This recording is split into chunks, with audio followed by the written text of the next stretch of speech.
जय जगन्नाथ फ्रेंड्स।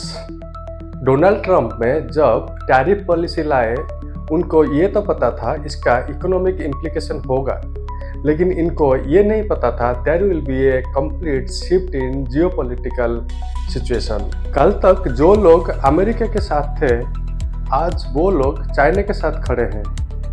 एक नया पावर हाउस बन रहा है ब्रिक्स के नाम पे। उसके अलावा क्वाड का जो दोस्त थे अमेरिका के, ऑस्ट्रेलिया, जापान, इंडिया, अब वो अमेरिका के बिना एक नया ग्रुप बना रहे हैं। ट्रंप के पॉलिसीज के खिलाफ रूस, इंडिया और चाइना का एक एक्सिस धीरे धीरे बन रहा है, लेकिन अब एक नया ट्राइका बन रहा है। वो ट्राइका है इंडिया, जापान एंड ऑस्ट्रेलिया की। अगर आप क्वाड के बारे में जानते हैं तो उस ग्रुप में अमेरिका के साथ भारत, जापान और ऑस्ट्रेलिया शामिल है, लेकिन अब हालात ऐसे बन रहे हैं कि अमेरिका को छोड़कर तीन देश इंडिया, जापान और ऑस्ट्रेलिया आपस में ज़्यादा क्लोज होते नजर आ रहे हैं।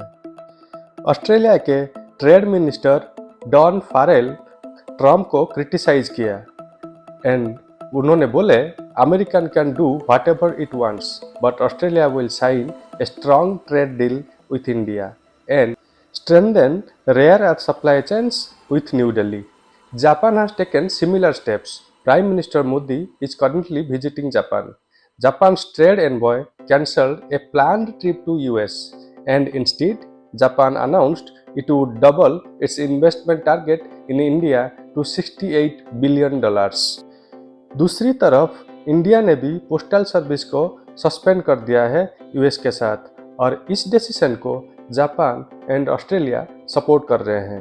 This is a clear message that three nations are now responding jointly against Trump's policies and Chinese media is happy about this. They predicted the future of Quad is not bright. The key reasons are Trump's unpredictability and his transactional diplomacy. Tariffs were imposed not just on India but also on Japan and Australia. All three countries have now realized that they cannot rely on the US as a stable trade and economic partner. At the same time, these nations share common regional concerns. In the Indo-Pacific, all three are active players.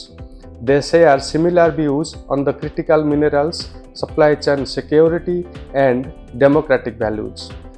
Quad का असली मकसद था China का rise को balance करना and America भी इसको पहले सपोर्ट करता था, लेकिन हाल ही के महीने में ये अप्रोच ट्रंप के चेंज हो गए हैं।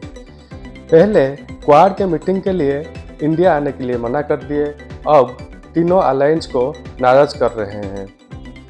और ऐसे सिचुएशन में जो सबसे ज़्यादा खुश है वो है चाइना, क्योंकि क्वाड की बनाए ही इसलिए गया था ताकि चाइना को बैलेंस किया जा सके।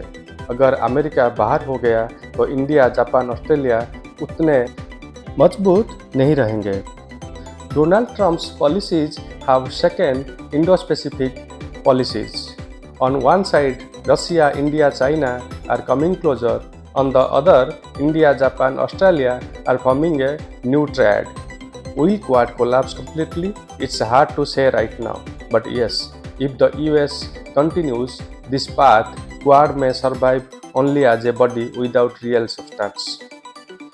If you found the video is informative, please hit subscribe, like and share button.